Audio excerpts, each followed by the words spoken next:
Hoje eu estou aqui de novo no Longevidade e Bem-Estar para falar um pouquinho do paciente idoso em tratamento ou em rastreio de câncer de pulmão. Para isso, eu convidei o Gregório, oncologista clínico, formado pelo Instituto do Câncer de São Paulo, atualmente coordenador da residência de oncologia do IANSP, que é o Servidor Estadual de São Paulo, e atua como oncologista clínico no Santa Catarina. É especialista nos tumores de tórax e uroginecológico. E obrigada, Gregório, por você estar aqui presente, ter aceitado o convite. Eu queria que você falasse sobre o rastreio do câncer de pulmão. Como que ele acontece? Quem que é esse paciente, né, que a gente recomenda fazer o rastreio? E como? Então, o rastreio de câncer de pulmão é diferente um pouco do rastreio dos outros tumores. Por exemplo, rastreio de câncer de mama, a gente vai englobar todas as mulheres a partir de certa idade. Câncer de próstata, PSA, toque retal a partir de certa idade. O câncer de próstata, o câncer de pulmão, desculpa, ele parte de uma premissa que a gente vai só rastrear as pessoas em risco para câncer de pulmão. E como principal fator de risco ainda é o tabagismo, então são pessoas que têm um histórico atual ou prévio de tabagismo. São pessoas que estão entre 50 e 80 anos, que fumam ou que fumaram desde que tenham parado há 15 anos. Então, por exemplo, se eu tenho 70 anos, se eu parei depois dos 55 anos, eu preciso fazer rastreamento. Então, se ela já ultrapassou mais de 15 anos sem fumar, ela, em teoria, sai dos critérios de rastreamento. E tem a quantidade de cigarros, né? E pelo tempo. Então, a gente faz um cálculo que a gente chama, que é um número de 20 anos máximo. Que seria mais ou menos... Um maço por dia, né? Durante 20 anos. Por 20 anos, ou vamos supor uma pessoa com 70 anos, que fuma 10 cigarros, que seria meio maço por dia, desde os 30 anos. Então, 30 anos de idade. Então, ela, dos 30 aos 70 anos, são 40 anos fumando 0,5 maço por dia, né? Então, dão 20 anos também, nesses 40 anos, 20 anos né? maço, exatamente. Então, chegando nessa conta, a pessoa tem critério para fazer o rastreamento, ela está em risco, então tem critério para fazer rastreamento para câncer de pulmão, e que é feito com um tipo de tomografia que chama tomografia de baixa dosagem. A tomografia é um pouco diferente porque ela usa um baixo nível de radiação. Porque se você ficar fazendo tomografia naquele mesmo nível de radiação todos os anos, isso pode terminar sendo iatrogênico, né? Induzir ou alguma doença benigna no pulmão pela irradiação, ou mesmo predispor a tumores, né? Isso, a radiação da tomografia não é desprezível, né? A tomografia de tórax, ela corresponde a centenas de raio-x de tórax que você faria. Então é o mesmo aparelho de tomografia, mas existe um programa específico que faz essa liberação baixa de radiação. Então as imagens são um pouquinho diferentes da tomografia habitual, que elas são processadas diferentes, e aí possibilita você fazer imagens anuais sem causar dano. E tem uma outra coisa também que eu sempre pego no meu consultório, quando eu estou fazendo, né? Eu solicito com frequência para esse perfil de paciente que tem os critérios a tomografia de baixa intensidade. E não é raro vir nódulo de pulmão, né? Bem frequente. Como que eu posso fazer essa diferença de um nódulo que tem um potencial de ser maligno daquele que vai ser benigno? Tá. Então, o intuito do rastreamento de câncer de pulmão é esse, é detectar nódulos pulmonares, detectar câncer de pulmão numa fase muito inicial, porque quanto mais inicial um tumor é detectado, maior a chance do tratamento ser efetivo e curativo. Hoje em dia, mais de 70%, em torno de 70% dos tumores de pulmão no Brasil eles são diagnosticados em fases mais avançadas, que a gente chama estágio 3 ou 4, que já tem doença metastática. Então, para a gente melhorar o número, melhorar a qualidade do tratamento, né, possibilitar um tratamento curativo, a gente precisa diagnosticar essa doença numa fase mais inicial. E aí entra o rastreamento. Tá? Na tomografia de baixa dosagem, o laudo deve sair com a classificação do nódulo, caso apareça alguma alteração. Que é o Langs-Rad, né? Isso. Que é semelhante ao BIRADS. Ao BIRADS da mama, ao PIRADS da próstata. É uma classificação que o radiologista ele vê tamanho, enfim, leva em consideração alguns aspectos, e ele lança um laudo que faz com que você pense que aquele nódulo é suspeito, que mereça uma investigação adicional, e a investigação adicional de um nódulo suspeito de pulmão é uma biópsia. que pode ser feita ou por broncoscopia, que é tipo a endoscopia, que ele faz para o estômago, mas indo pelas vias aéreas. A broncoscopia vai pelas vias aéreas, né? Bronco vem de brônquios, bronquíolos, e aí entra pelos pulmões para tentar pegar um pedacinho desse Desse nódulo, nódulo. né? Quem que faz, em geral, a broncoscopia? O especialista? Pode ser o pneumologista, o cirurgião torácico, ou os endoscopistas. Muitos Treinados, né? treinados, muitos fazem broncoscopia. A gente faz a broncoscopia principalmente em nódulos mais centrais, mais perto dos brônquios mais calibrosos, porque o broncoscópio, o aparelho, não consegue atingir pequenas, os caninhos mais terminais. Que seriam os bronquíolos, né? Isso. E as ramificações dos brônquios, eu acho que chega uma parte que já não... Isso. Então, nos nódulos mais periféricos, mais próximos às costelas, a gente dá preferência às biópsias que a gente chama percutâneas, né? Guiados por um exame de imagem, tomografia e ultrassom. E o radiologista intervencionista aí é outro médico que faz esse procedimento. Ele, guiado pela imagem, ele coloca uma agulha, muitas vezes a pessoa sob sedação, com anestesia local. Ele se guia pela tomografia e pelo ultrassom, localiza o nódulo e retira alguns fragmentos para a gente analisar. E aí, cada serviço vai tendo os profissionais que vão dominando mais, né, ou direcionando.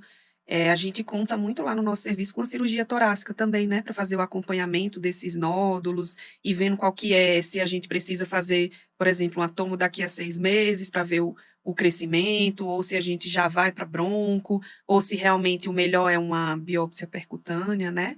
Então, a depender do serviço, eu acho que vai ter um profissional com mais habilidade para esse tipo de direcionamento. Isso, eu acho que não tá muito no escopo de né, ou um geriatra, um urologista, ou um ginecologista, entender qual a melhor, ou um clínico geral, né, qual a melhor via de acesso para uma biópsia, né. Tá no escopo desses especialistas que muitas vezes acompanham pacientes por ano, né, então cardiologistas, os geriatras, os ginecologistas, reconhecer as pessoas que precisam fazer rastreamento de câncer de pulmão. E uma vez identificando aquele nódulo com características benignas, encaminhar... suspeitas. Suspeitas de malignidade, encaminhar para um profissional que já tem a habilidade de avaliar aquele nódulo pulmonar, né? Isso. Que pode ser, o pneumologista também pode, o cirurgião torácico, então, em geral, são eles que vão ter mais essa habilidade para ir acompanhando. Isso. E outra coisa que eu tenho percebido também, acompanhando os pacientes, é que houve mudança, né, no tratamento do câncer de pulmão, apesar da gente saber que o tabagismo realmente é uma das principais causas do câncer de pulmão, tem alguns outros cânceres de pulmão que não são causados pelo cigarro, e cada vez mais está se fazendo estudos genéticos e tratamentos específicos, né? Eu queria que você falasse disso, que eu acho muito curioso, né? São essas terapias-alvos, imunoterapia, além da tradicional quimioterapia, rádio e, né, cirurgia. Eu queria que você falasse desses novos tratamentos. Isso. De fato, mudou muito o tratamento de câncer de pulmão nos últimos 15 anos. E a gente vê que é a primeira vez na história que o câncer de pulmão, a mortalidade dele tem caído a partir disso, né? Diagnóstico precoce, novos tipos de tratamento. Então, o que é que de mais importante surgiu no tratamento de câncer de pulmão, né? É a incorporação de imunoterapia, que próximo ano a gente vai ter mais uma novidade? Não, sempre tem novidade. Mas que vai celebrar 15 anos do primeiro paciente fora de um estudo clínico, né, que foi tratado com imunoterapia, que ela começou a ser comercializada, né? Então, não faz tanto tempo assim. E a imunoterapia é muito importante. E a terapia-alvo. E o que é terapia-alvo? São geralmente pequenas moléculas, e essas moléculas, boa parte, elas são administradas via comprimido, e elas têm a ação de desligar algumas proteínas que, eventualmente, em câncer de pulmão específico, e sobretudo a gente chama adenocarcinoma, que é o câncer de pulmão mais frequente, em alguns tipos de câncer de pulmão, adenocarcinoma, essas células elas estão crescendo porque tem uma proteína disfuncional. É uma proteína que está sinalizando crescimento celular por uma mutação genética. E a gente dá um comprimido para tentar desligar essa proteína. Então, são medicamentos altamente potentes. Mas que, pelo que eu entendo, a gente só consegue indicar depois de fazer o estudo genético desse tumor, das proteínas que tem nesse tumor, né, as mutações que tem nesse tumor, para saber se tem indicação dessa terapia chamada alvo. É Isso. assim, né? Isso. E o curioso é que os tumores que têm um perfil genético favorável para terapia-alvo, em geral, eles não respondem bem à imunoterapia. Que curioso, né? Então, E como que a gente sabe que responde bem à imunoterapia? Tem alguma coisa, alguma pesquisa genética também? isso. Então, não pode ter esse perfil genético, né? E tem alguns indicativos, tem uma proteína chamada PDL1 que está presente tanto nos linfócitos, que é nossas células de defesa, algumas das nossas células de defesa, e também no tumor. Então, quanto maior esse PDL1 dentro do tumor, do tecido do tumor, maior a resposta à imunoterapia. Tá? Que a imunoterapia é um remédio que é curioso, né? Que eu sempre explico para os pacientes. Não é um medicamento que mata as células tumorais. Ela não faz nada com as células tumorais. Basicamente, ela induz uma resposta imunológica que vai reconhecer o tumor e matar aquelas células. Mas que não é todo mundo que responde, né, a esse tipo de tratamento. Aí a gente tem que descobrir o perfil do paciente a partir desses estudos, né? Isso. Que é o que você está falando, que provavelmente quem responde à terapia-alvo não é o perfil do que responde à imuno. E eu vejo muito ainda falando da quimioterapia, da cisplatina. Isso ainda usa também? Sim, usa. Na verdade, não abandonou o que a gente já usava, né? Então, a quimioterapia, radioterapia, cirurgia, tudo isso ainda está dentro do nosso arsenal de cuidado do paciente com câncer de pulmão. A gente incorporou essas modalidades. Uhum. Acrescentou. Acrescentou. E aí, a gente faz inúmeras combinações dependendo como a doença está, né? Então, se a doença é localizada, a gente pode combinar quimioterapia com imunoterapia e depois operar o tumor. A gente pode operar e depois fazer quimioterapia e terapia-alvo. A gente pode incorporar radioterapia, quimioterapia e depois imunoterapia. Uhum. Enfim, tem na doença metastática, em que a gente Metástase é principalmente para onde? Do pulmão? osso, para o próprio pulmão, para o fígado e também para as adrenais, que é uma glândula que fica em cima dos rins, e para o cérebro. Esses são os principais sítios. Então, na doença metastática, a gente prioriza os remédios ao invés de tratamentos locais. Como radioterapia e cirurgia, né? Então, a gente incorpora quimioterapia, que era algo que a gente já fazia há décadas. A gente associa imunoterapia ou eventualmente terapia-alvo nesse arsenal. Então, os arsenais antigos não foram abandonados. A gente acrescentou novas ferramentas. E a toxicidade é menor dessas novas, da imunoterapia e da terapia-alvo, ou é equivalente? Não, são diferentes porque o mecanismo é diferente, né? A imunoterapia, o efeito colateral dela está relacionado a esse sistema imunológico mais ativo. E, então, assim como ela pode matar as células de tumor, que é o que a gente quer, ela pode eventualmente inflamar alguns órgãos, algum tecido. Por exemplo, se for na tireoide, hipotireoidismo, né? Isso. Se for no pulmão, uma pneumonite, né? Isso. Dependendo de qual local esses anticorpos eles forem voltados, aí a gente vai ter uma manifestação clínica diferente, né? Ou pele, ou intestino. Isso. O espectro de efeitos colaterais da imunoterapia é enorme.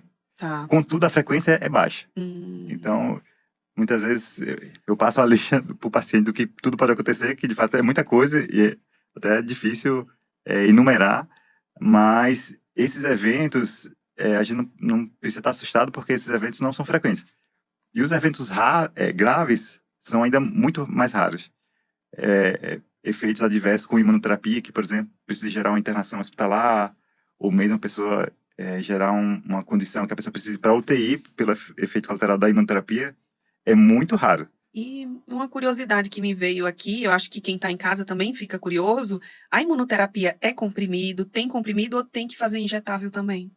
A imunoterapia é só injetável, porque a gente está falando de um anticorpo monoclonal, é uma proteína. Então, todo remédio que é um anticorpo, é uma proteína, tem que ser por via... Você tem que colocar na veia, né? Veia, e atualmente a gente já está desenvolvendo e está começando a aplicar subcutâneo. Né?